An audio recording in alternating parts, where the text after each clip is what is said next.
찬양을 드릴 때 은혜가 되죠. 예. 우리 하나님을 높이고 찬양하고 경배할 때마다 우리 마음속에 정말 하나님께서 성하게 임하시고 가셔서 나의 이 공허한 마음을 빈 마음을 갈급한 마음을 채우시는 것을. 예.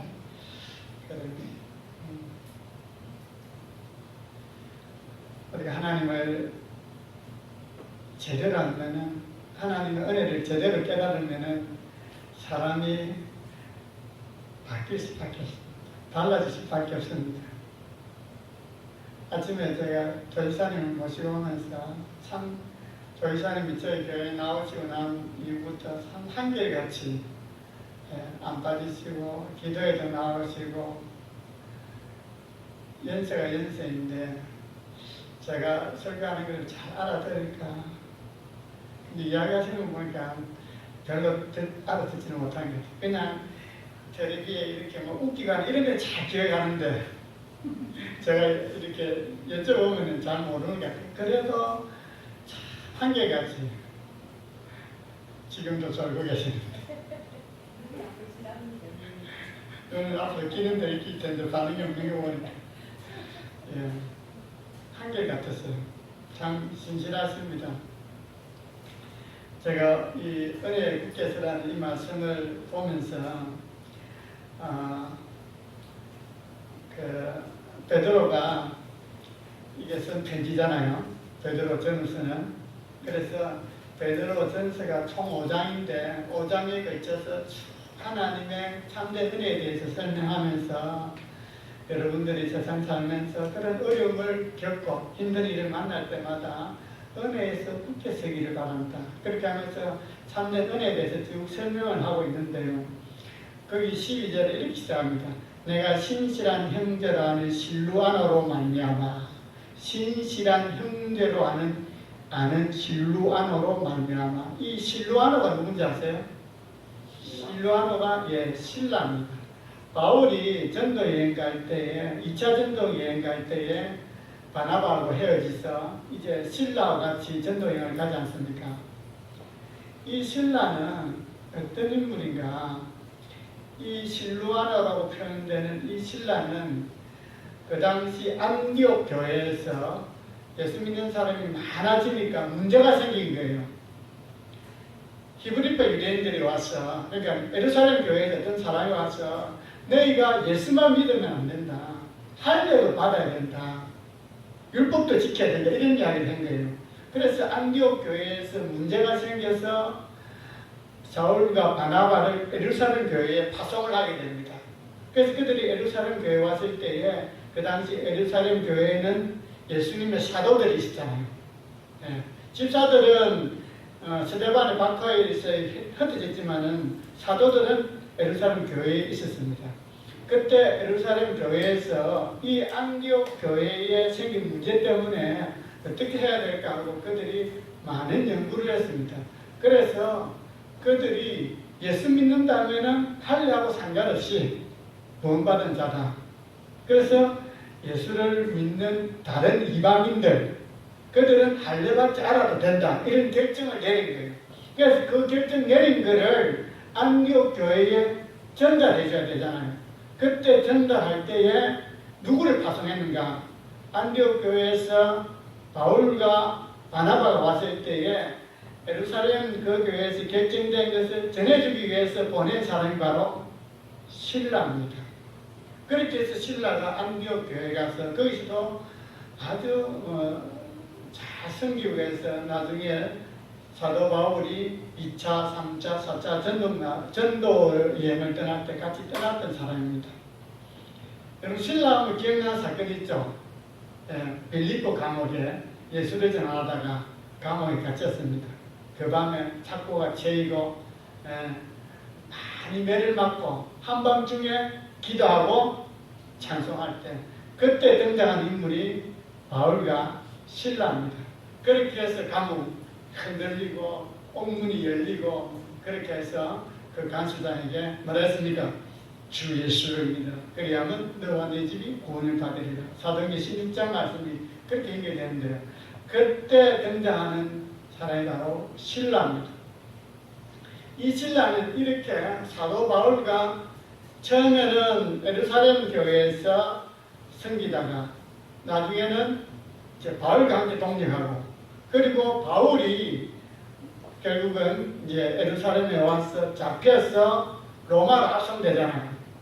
그때 이 신라는 이제 바울하고 헤어져서 오늘 이 서신서를 쓰고 있는 누굽니까? 베드로와 동료가 되는 거예요. 이 사람이 신라입니다. 그런데 이 실로아노 신라가 어떤 사람, 그 사람에 대해서 이렇게 표현합니다. 내가 신실한 형제라 하는 실로아노를. 신실하다는 것입니다. 참 우리가 신앙생활 하면서 정말 만나고 싶은 사람들이죠. 신실하다. 그 사람 참 신실하다. 신실한 사람은 어떤 사람입니까? 거짓이 없는 사람, 약속을 잘 지키는 사람, 신뢰할 수 있는 사람. 신라는 이런 사람이었습니다. 그래서 내가 보기에도 그 사람이 참 신실한 사람이고, 그리고 뿐만 아니라 지금 베드로전서 이 편지를 받는 사람에게도 신라하면은 어떤 이미지가 떠오릅니까? 그 사람 신실한 사람이다. 이런 인물이었다는 거죠. 우리가 하나님 앞에 변함없이 신실하게 그렇게 믿음 생활할 뿐만 아니라 또 인간관계에서도 우리가 사람과 더불어 살아야 하잖아요. 인간관계에서도 참 그 사람 신뢰할 만해. 약속하면은 잘 지켜. 그렇게 신실한 그런 여러분 다 되기를 바랍니다. 내가 신실한 형제라는 실로아노로 말미암아 너희에게 간단히 써서 전하고, 사실은 편지 내용을 읽어보면요 결코 간단한 내용이 아닙니다. 5장이나 펼쳐서 긴 내용인데도 아주 이제 그게 하나의 인사상 이렇게 표현을 한다 그래요. 이것이 하나님의 참된 은혜임을 증언하노니. 이것이 무엇이요? 그러니까 사도 바울, 이 베드로가 여태까지 쓴 그 내용 전체가 참된 은혜라는 것입니다. 그래서 이 참된 은혜에 대한 내용들을 잘 듣고 잘 깨달아 알고 이 은혜에 어떻게 하랍니까? 굳게 서라. 은혜에 굳게 서는 게 중요합니다. 왜냐하면 우리가 살아가는 세상은 예수 믿는다고 해서 만사형통 모든 것이 다 잘 되고 뭐 문제 없고 이게 아니거든요. 예수를 믿어도 때로는 고난을 당합니다. 제가 이전에 봉국마을에 가니까 지금은 그분이 돌아갔습니다만, 목사님 예수 믿어도 아픕니까? 예수 믿어도 아프기도 하고 사고를 만나기도 하고 세상 사람들이 겪는 것 다 겪습니다. 예수 믿어도 부도당하기도 하고 자녀 때문에 속상하기도 하고 뭐 인간관계 때문에 갈등도 생기고. 그런데 예수 믿으면은 그런 어려움을 만날 때, 그런 갈등의 상황에 빠질 때에 우리는 의지할 때가 있잖아요.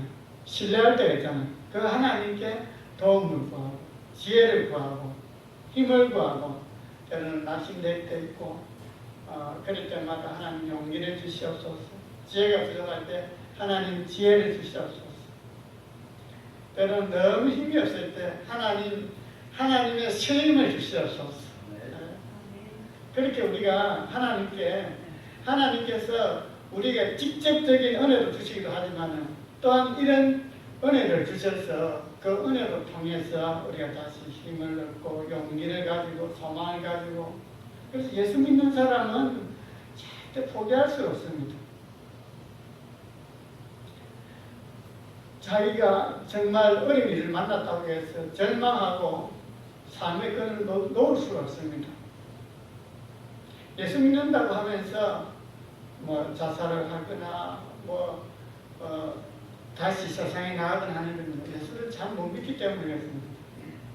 제대로 알면은 그런 어려운 상황, 힘든 상황을 만나도 하나님께서 때로는 피할 길을 열어주시고 또 대처할 수 있는 방법을 깨닫게 해주시고 또 돕는 사람을 보내주셔서 극복할 수 있도록 이겨낼 수 있도록 견뎌낼 수 있도록 해주신다는 것입니다.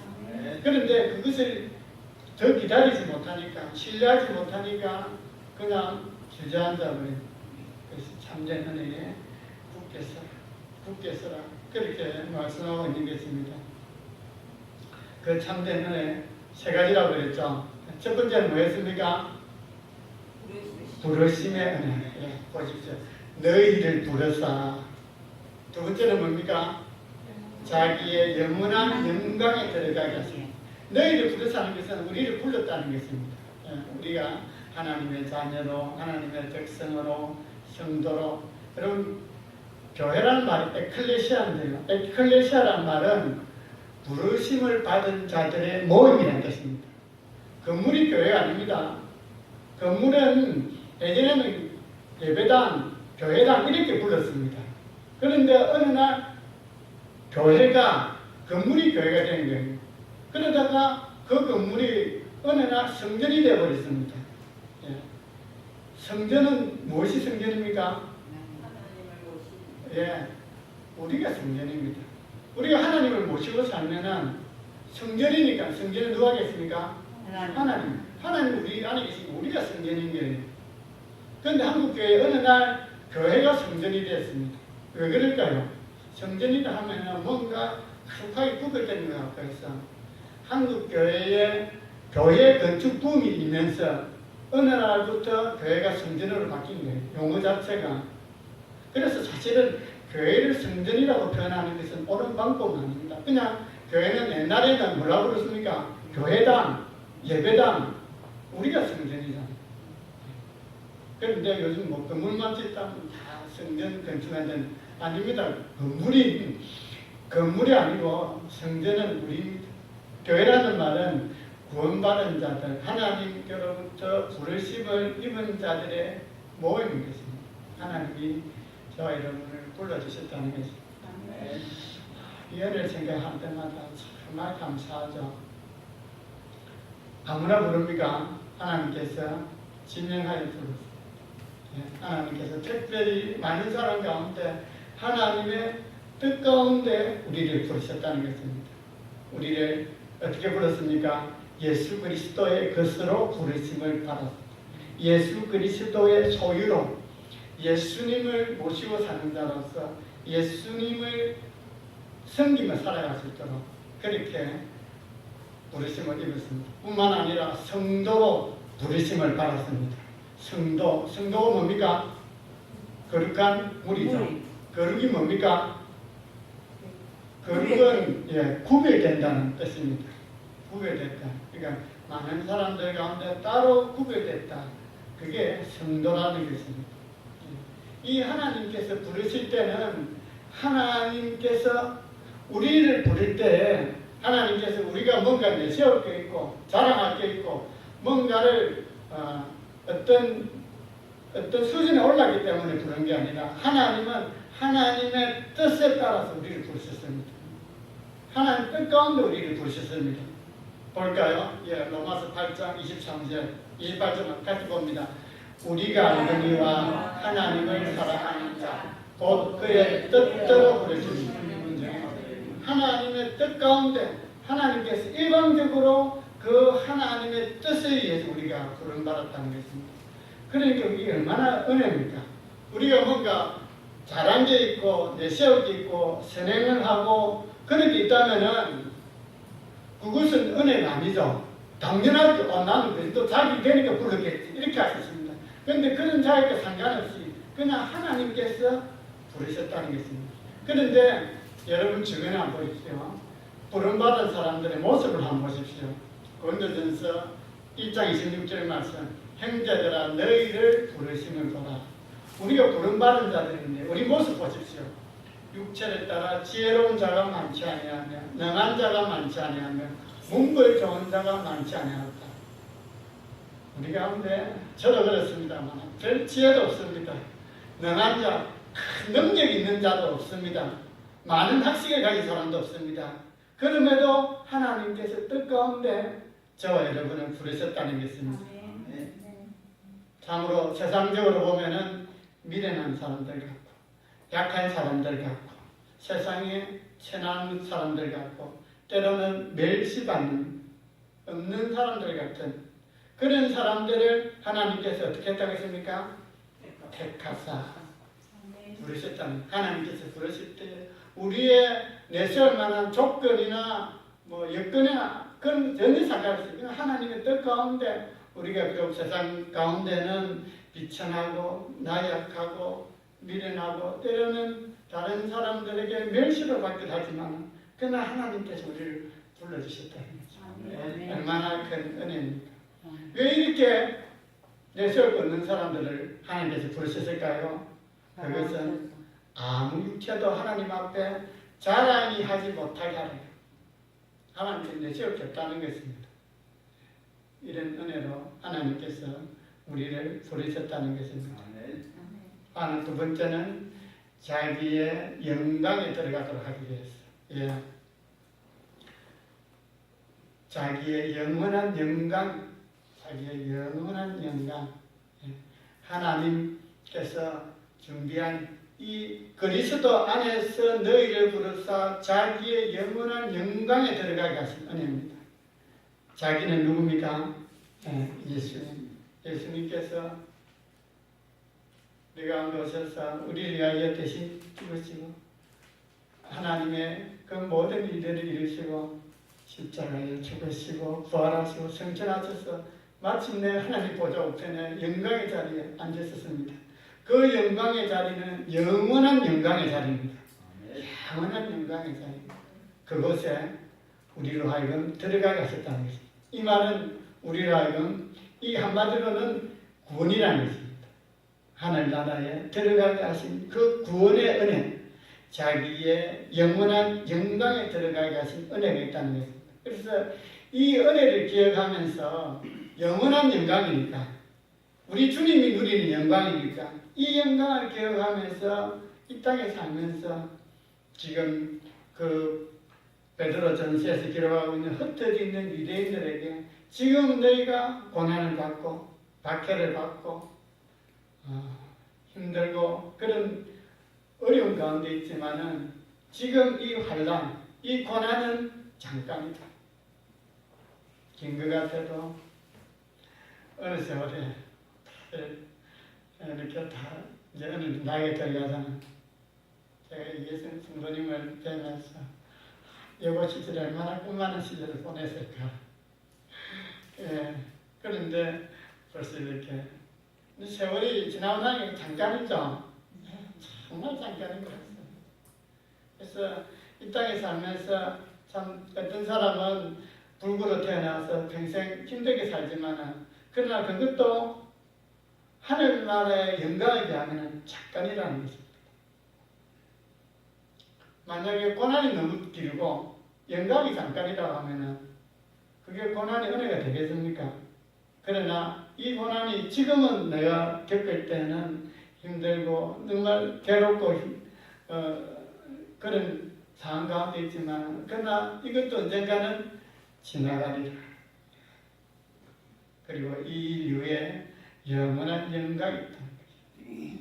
우리가 이 자기의 영원한 영광에 들어가기를 원합니다. 이렇게 자기의 영원한 영광에 들어가려고 하면요, 주님께서 고난을 받으시고 영광을 받으시듯이 우리도 고난의 과정을 겪게 된다는 것입니다. 십자가 없이 부활이 없습니다. 그래서 고난 받는 것은 그러니까 그 고난이 두 가지인데요. 내가 지은 잘못 때문에, 죄악 때문에, 악행 때문에 고난을 받으면 그것은 해결해야 되고 거기서 벗어나야 됩니다. 그런 악한 짓, 잘못된 행동을 거짓말하는 것, 그것 때문에 고난당한다면은 그거는 당연히 거기서 해결하고 돌이켜야 되죠. 그런데 또 하나의 고난이 있습니다. 예수님 때문에, 그리스도 때문에, 복음 때문에 받는 고난. 그 고난은 주님께서 고난을 받으셨듯이 우리도 받게 된다는 것입니다. 고난 이후에 주님께서 영광 받으셨듯이 우리도 그런 고난을 통해서 주님의 영광에 동참하게 된다는 것입니다. 그래서 어떻게 보면요, 예수 믿는다고 하면서 고난이 없다. 그거는 좀 생각해 보면 제대로 믿으면은 고난이 있습니다. 예수 믿는데 고난이 없다는 것은 그냥 겉으로는 예수 믿으면서 세상의 가치에 따라서 세상 방법대로 살아야 하니까 힘든 게 없는 거예요. 당연히 예수를 믿으면은 직장 생활할 때도 술, 담배 때문에 핀잔을 듣기도 하고 왕따 당하기도 합니다. 시집에 가서 안 믿는 신부 만났을 때에 신앙을 개정받기를 강요당합니다. 당연하지 않겠습니까? 그건 예수 믿기 때문에 예수 믿기 때문에 생기는 고난은 당연히 있다는 것입니다. 그런데 그것을 견디고 이겨내면은 하나님의 영광에 동참하게 된다는 것입니다. 고난의 은혜입니다. 저도 고난은 원치 않지만 저희도 고난을 겪으면서 고난이 겪게 되면 어떻게 될까요? 더 하나님을 생각하게 되는 거예요. 자신을 돌아보게 되는 거예요. 아무 문제 없으면은 사실은 예수 믿는 사람이 절대 힘듭니다. 고난이 겹치고 어려운 일을 만나고 자녀 때문에 애를 쓰고 질병을 만나고 사업에 실패를 하고 그러다 보니까 인생을 되돌아보게 되고 자기 삶을 다시 한번 점검해 가면서 내 인생이 어디서 와서 어떻게 가야 되는지 깨닫게 되는 것입니다. 그래서 고난을 통해서 하나님을 만나요. 우리 중에 여러분 그 CTS나 뭐 CBS나 간증을 듣잖아요. 간증 들어보면 다 그분들이 그 간증의 내용이 뭘까요? 다 고난받은 이야기들입니다. 어디 사업에 실패하고 질병을 만나고 뭐 남편 때문에 누구 때문에 다 고난 당하냐. 그래서 그 고난 가운데에 내가 예수님을 만나게 되고 하나님 은혜를 체험하게 되고 그게 간증이잖아. 그 고난이 그만큼 유익이 있다는 것입니다. 그래서 참된 은혜 중에 하나가 이 고난의 은혜라는 것입니다. 고난 당하는 것 원하지 않지만 그러나 우리가 영원한 하나님의 우리 예수님께서 누리고 있는 자기 영광, 자기의 영원한 영광에 들어갈 때까지 이 땅에서 부르심을 받은 저와 여러분이 이 고난을 피할 수는 없다는 것입니다. 그래서 고난에 대한 다른 이해를 가지고 그럴수록 더 기도하고 하나님의 도우심을 구하고 고난할 때 힘든 일을 만날 때 원망하고 불평하고 투정하는 것이 아니라 하나님 이 고난을 통해서 나에게 어떤 은혜를 주시기 원합니까? 내가 어떤 깨달음을 갖기를 원합니까? 고난을 잘 통과해야 됩니다. 고난을 잘 통과할 때 친히 온전하게 하십니다. 온전하게 하십니다. 다시 한번 고난을 통해서 우리의 신앙을 점검하게 되는 것이죠. 뿐만 아니라 느슨해진 우리의 자세를 굳건하게 다시 다잡아 매게 만들고 고난을 통과하면 사람이 연단되어서 더 강한 사람입니다. 고난 많이 당한 사람은 웬만한 고난은 그냥 넘어갑니다. 안 당한 사람들 어쩌다 한번 당하면은 힘들어하고 고통을 느끼지만 너무 어려움을 많이 당하고 고난 당한 사람들은 심령이 강해질 수밖에 없습니다. 그리고 틀을 견고하게 됩니다. 삶의 터가 무너지면은 안 되잖아요. 여러 번 이런 경우를 겪으면서 이제 내 삶의 기초를 그리스도의 반석으로 해서 그렇게 살게 된다는 것입니다. 내용도 있습니다만 어쨌든 여러분들이 하나님의 참된 은혜를 붙드시고 이게 믿음이 자라는 길입니다. 믿음이 자라고 믿음으로 살게 하기 위해서는 우리 기독교는 말씀을 존경합니다. 말씀을 착하게 뿌리를 내리고 있어야 거기에서 흔들리지 않습니다. 우리 감정적으로 살려고 하면은 제대로 살아갈 수 없습니다. 우리는 말씀을 붙잡고 말씀을 통해서 우리에게 주신 은혜들을 깨달으면서 그렇게 끝까지 주님 바라보면서 마지막까지 승리할 수 있는 이기는 자가 될 수 있는 자, 여러분 다 되길 바랍니다. 네. 우리 노래 한번 불러볼까요? 예, 끝이도 됩니다. 예. 나를 지으신 이가 하나